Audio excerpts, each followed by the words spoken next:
नमस्कार, आप सभी का स्वागत है हमारे YouTube चैनल पर। और जैसा कि आप स्क्रीन पर देख रहे हैं, हम आज के इस वीडियो में लैब असिस्टेंट 2026 की जो भर्ती आई है उसके बारे में विस्तार से चर्चा करने वाले हैं। तो आप सभी को पता है, राजस्थान कर्मचारी चयन बोर्ड ने एक नई भर्ती निकाली है जिसका नाम है लैब असिस्टेंट 2026 प्रयोगशाला सहायक, जो लैब में कार्य करेगा उसके बारे में भर्ती निकाली है। और आज हम इस वीडियो में, जैसा आपने थंबनेल पर देखा होगा, योग्यता क्या है, इसमें पद कितने हैं, उन सभी विषयों पे हम चर्चा करेंगे आज के इस वीडियो में। तो देखते हैं, सबसे पहले हम देख लेते हैं कि जो लैब असिस्टेंट की भर्ती है ना, जैसे दिख रहा होगा स्क्रीन पे आपको, राजस्थान कर्मचारी चयन बोर्ड का जो आपको दिख रहा होगा, है ना, ये पूरा नोटिफिकेशन है लैब असिस्टेंट का। ठीक है, इसमें आप नीचे जाएंगे थोड़ा तो देखेंगे कि जो आयुक्तालय कॉलेज शिक्षा विभाग है ना, आयुक्तालय कॉलेज शिक्षा विभाग के अंतर्गत ये पोस्टें हैं जो निकाली है आरएसएसबी बोर्ड ने, है ना, आरएसएसबी बोर्ड ने। और इसमें जो टोटल पोस्ट है, मेरा विषय भूगोल है तो हम भूगोल की चर्चा करेंगे।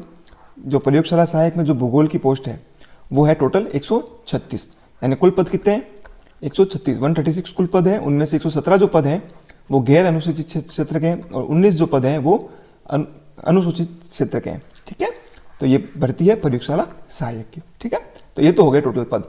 तो आपको क्या पता चल गया कि इसमें पद कितने हैं। सबसे पहला टॉपिक है पद कितने हैं, तो पद है 136। ठीक है, अब ये जो भर्ती है इसमें जो योग्यता चाहिए होती है वो योग्यता क्या है। सबसे पहली योग्यता है कि आपको 12वीं पास होना चाहिए। क्या पास होनी चाहिए, 12वीं। और जो 12th पास है उसमें आपके 12th में जो सब्जेक्ट था उसमें एक सब्जेक्ट होना चाहिए ज्योग्राफी। आपके कौन सा सब्जेक्ट होना चाहिए 12th में, ज्योग्राफी। अगर आपके 12th में ज्योग्राफी सब्जेक्ट था और आप 12वीं पास है तो आप इसके लिए एलिजिबल है। साथ ही जो सीईटी एग्जाम होता है वो इसके लिए जरूरी नहीं है। जो सीईटी एग्जाम होता है, राजस्थान में 2 सीईटी होते हैं, एक 12th के बेसिस पे सीईटी होता है और एक ग्रेजुएशन के बेसिस पे होता है। वो दोनों ही सीईटी इसमें आवश्यक नहीं है। तो इसका मतलब क्या हो गया, ये नॉन सीईटी एग्जाम है, यानी कोई भी 12वीं का पास व्यक्ति जिसके 12th में कौन सा विषय था, ज्योग्राफी, वो लैब असिस्टेंट की तैयारी कर सकता है। वो किसकी तैयारी कर सकता है, लैब असिस्टेंट की तैयारी कर सकता है। ठीक है, तो ये हो गया पद और योग्यता। अब जो इसके फॉर्म है वो कब से शुरू हो रहे हैं, इसके फॉर्म शुरू हो रहे हैं 27 जनवरी से। कब से शुरू हो रहे हैं, 27 जनवरी से। और ये फॉर्म चलेंगे 25 फरवरी तक, 27 जनवरी से 25 फरवरी तक। और आप अप्लाई कर पाएंगे एसएसओ जो पोर्टल होता है, सिंगल साइन इन जो पोर्टल होता है ना, जो राजस्थान में जो जितने भी भर्तियां हो रही है उनका जो अप्लाई आप करते हैं वो एसएसओ के माध्यम से करते हैं। तो आपकी एक एसएसओ आईडी होगी, उस पर जो पहले ओटीआर का आपका पेमेंट हो रखा होगा उसी के थ्रू आप इसमें अप्लाई कर पाएंगे। तो एग्जाम 27 जनवरी से, जो फॉर्म है वो 27 जनवरी से 25 फरवरी तक चलेंगे। उसके बाद आता है कि जो इसका जो एग्जाम है वो एग्जाम कब है, एग्जाम डेट क्या है। तो अभी जो बोर्ड ने प्रस्तावित दिनांक की है वो है 9 मई। जो भूगोल का एग्जाम होगा, भूगोल का जो लैब असिस्टेंट का पेपर होगा वो होगा 9 मई 2026 को। 9 मई के दिन किसका पेपर है, 9 इसका लैब असिस्टेंट का। तो आज से आप लगा लीजिए मोटा मोटा 4-4.25 महीने के आसपास का टाइम बचा होगा, इतना ही कुछ टाइम है ना। तो ये हो गई इसकी एग्जाम डेट। साथ ही अब इसके बाद एक टॉपिक और एक चीज़ और बच जाती है जो आपको जाननी जरूरी है, वो है कि इसके जो परीक्षा पैटर्न है वो क्या है। इसका जो परीक्षा पैटर्न और साथ में एक चीज़ होती है सिलेबस, जो कंप्लीट सिलेबस होता है। कंप्लीट सिलेबस और आगे की रणनीति के बारे में हम एक अलग वीडियो में चर्चा करेंगे। अभी हम देख लेते हैं इसका परीक्षा पैटर्न क्या है। तो सबसे पहली बात, ये सीधी भर्ती है। कैसी है ये, सीधी भर्ती है ना। आपको केवल एक एग्जाम देना है, फिर आपका इसमें सिलेक्शन हो जाएगा। अब इस सीधी भर्ती में एक पेपर होता है। पेपर कैसा होता है, एक ही पेपर होता है। उस एक पेपर का आप मान लीजिए 2 भाग है ना। इस एक पेपर में 150 क्वेश्चन आते हैं और 300 मार्क्स का होता है, यानी पर क्वेश्चन कितना हो गया, पर क्वेश्चन हो गए 2 मार्क्स का, है ना। हर प्रति प्रश्न 2 नंबर का हो रहा है। 150 क्वेश्चन है और 300 नंबर है।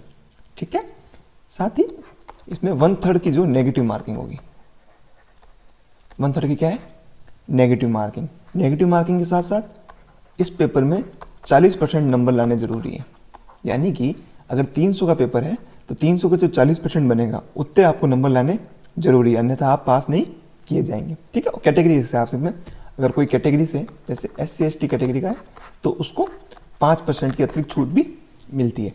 तो ये हो गया इसका एक परीक्षा पैटर्न। अब इसका जो पेपर होगा उस पेपर में जो 150 क्वेश्चन है वो 2 भाग में है ना। जो पहला भाग है उसमें आते हैं 50 क्वेश्चन और ये होते हैं राजस्थान जीके से संबंधित। किससे हैं? राजस्थान जीके से। उसके बाद जो 100 क्वेश्चन है वो है जो पूरी ज्योग्राफी है ना, वो पूरी ज्योग्राफी से आते हैं। पूरी ज्योग्राफी मतलब जो आपने 11th 12th में जो ज्योग्राफी पढ़ी है कंप्लीट, है ना। 11th में 3 बुक्स थी, 12th में भी 3 बुक्स थी, तो जो पूरा पेपर है वो उन्हीं 6 बुक्स में से आता है। 3 बुक्स, जैसे 11th में कौन कौन सी बुक थी? फिजिकल ज्योग्राफी थी, भौतिक भूगोल, है ना। उसके साथ साथ भारत का भौतिक भूगोल था और एक प्रैक्टिकल की बुक थी। फिर 12th में मानव भूगोल था और भारत एक और बुक थी उसके साथ, है ना, भारत के जो आगे वाला जो हिस्सा है वो, और इसके साथ एक प्रैक्टिकल की बुक। तो टोटल जो 6 बुक हैं, इन्हीं 6 बुक्स में से पेपर आता है।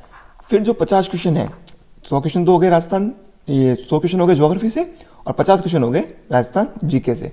इसके फिर 3 भाग हैं, जिसमें एक है हिस्ट्री। हिस्ट्री कौन सा? राजस्थान हिस्ट्री। फिर है एक भाग Rajasthan culture, Rajasthan art and culture, है ना। और एक है राजस्थान ज्योग्राफी, एक है राजस्थान ज्योग्राफी। तो राजस्थान ज्योग्राफी की क्लासेस हमारे प्लेटफॉर्म पर चल रही है।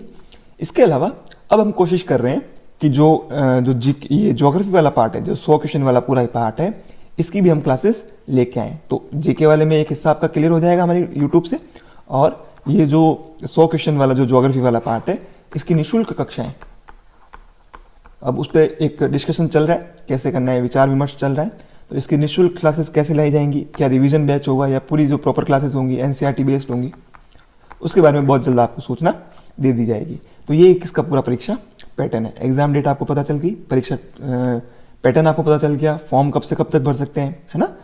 अभी 27 जनवरी से शुरू हो जाएंगे, 25 फरवरी तक आप फॉर्म भर सकते हैं। तो सारी चीज़ें, योग्यता वगैरह सब आपको क्लियर हो गई होगी। अब इसका जो विस्तृत सिलेबस है, जो डिटेल सिलेबस है, ये इसका एक पैटर्न है। अब डिटेल सिलेबस के बारे में हम अगली वीडियो में चर्चा करेंगे, ठीक है। तो फिर मिलते हैं अगली वीडियो में। धन्यवाद।